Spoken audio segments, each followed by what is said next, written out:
On this special day, we express our heartfelt gratitude of our dedications. Let's honor our teachers by living up the values they have instilled us. And even though we have sparked the creativity in the student thought, আমি যদি আছি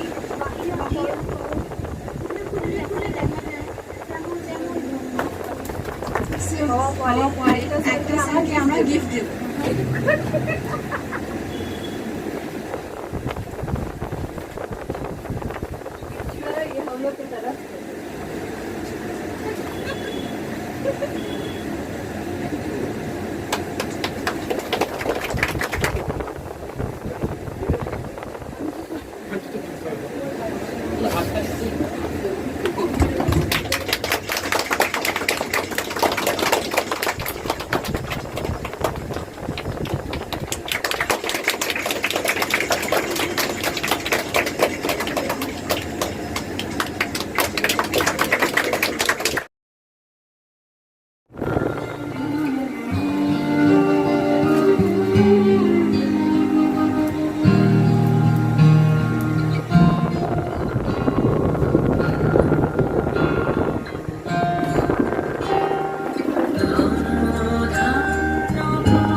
আকাশে বেনু মনোমর মরে দক্ষিণ বাতাসে প্রজাপতি দোলে ঘাসে ঘাসে মৌমাছি ফিরে যাচ্ছে ফুলের দক্ষিণা পাখায় বাজায় তার ভিখারির বীণা মৌমাছি ফিরে যাচ্ছে ফুলের দক্ষিণা পাখায় বাজায় তার ভিখারির বীণা মাধবী বিধানে বায়ু বন্ধে মিথুর দ্বার ফুল দ্বার ফুল ওরে গৃহবাসী ফুলদার ফুল লাগলো যে দোল স্থলে জলে গুলো তলে লাগলো যে দোল দ্বার ফুল ওরে গৃহবাসী।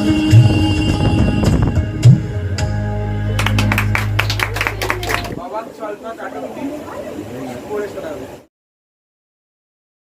নমস্কার, আমি অঙ্কন নস্কর। আমি আজকে সুকুমার রায়ের লেখা অবাক জলপান নাটকটি সবার সামনে পড়ে দেখাবো। আমি সুবয়ন দাস। সকাল থেকে হাঁটিতে হাঁটিতে এসে পড়লাম এখানে। অনেকক্ষণ ধরে হাঁটছি, কিন্তু এখন গলা শুকিয়ে গেছে, খুব তেষ্টা পেয়েছে। দেখি গিয়ে কোথাও যদি জলের খোঁজ পাই। দাদা, এখানে জল পাই কোথায়? জল পাই আমার কাছে কাঁচা আম আছে, এখন জল পাই সময় নয়। আমরা কত রকম জল চাই? আমার সেটা জেনে লাভ নেই। কি জানতে হবে সেটা তো বলুন। আমার পানীয় জল লাগবে, আমার কাছে সেটাই আমি বলছি। আমার পানীয় জল লাগবে, আমার কাছে নেই, এখন আপনি যেতে পারেন। ওই দেখা যায় এক লোক আসছে, দেখি জিজ্ঞাসা করে যদি জল পাই। দাদা, অনেক দূর থেকে এসছি আমি, এখানে অনেকজনের জল চাইলাম, কিন্তু কেউ জলের খোঁজ দিতে পারলো না, কেউ আমার জলের বিল দিতে পারলো না। যদি আপনি একটু আমাকে বলতে পারেন। জলের মিল এবার কেমন ব্যাপার আমি বলছি। জল, কল, নল, কল, কল। আমি সেটা বলছি না, আমার পানীয় জল লাগবে। পানীয় জল আমার তৃষ্ণা পেয়েছে। তৃষ্ণা পেয়েছে, আমার জল তৃষ্ণা পেয়েছে, কোথাও জল পাচ্ছি না। আমি এবার কি করবো ভাই? জল দাও না জল। আপনি জানেন, যখন আমার দাদা বৈশাখের সঙ্গে কোনো অক্ষরে মিল পাচ্ছিল না, তখন আমি বলেছিলাম যে বৈশাখের সাথে নৈকাল হবে। আমি যাই নৈকাল কি? নৈকাল হলো নেপালের জল। এখানকার লোকের সাথে কথা বলাটাই বৃথা, কেউ আমার কথা বুঝতে পারবে না। যাই, কোথাও কোনো পুকুর বা কোথাও কিছু পাই। খোকা, একবার এদিকে আসো। কে ডাকাই করছে? ও আপনি? আমি ভাবলাম পাড়ার ছোকরারা আমার ছেলেকে ডাকতে এসছে। বলুন আমরা কি চাই? না, আমার একটু জলের খোঁজ করার জন্য এসেছি, কেউ আমাকে জলের খোঁজ দিতে পারলো না। আপনি জলে খবর না যে এত দূর থেকে এসেছেন, আসুন। জল কি আগে জানতে হবে, জল জিনিসটা কি। 2 ভাগ হাইড্রোজেন ও 1 ভাগ অক্সিজেনের বিক্রিয়ার ফলে এর সৃষ্টি হয়। আমার পানীয় জল। দাঁড়ান, আপনার সময় আসেনি। এবার এই জলে অনেক রকম নোংরা থাকতে পারে। আমার কাছে 3 রকম জল আছে: পুকুরের জল, খালের জল,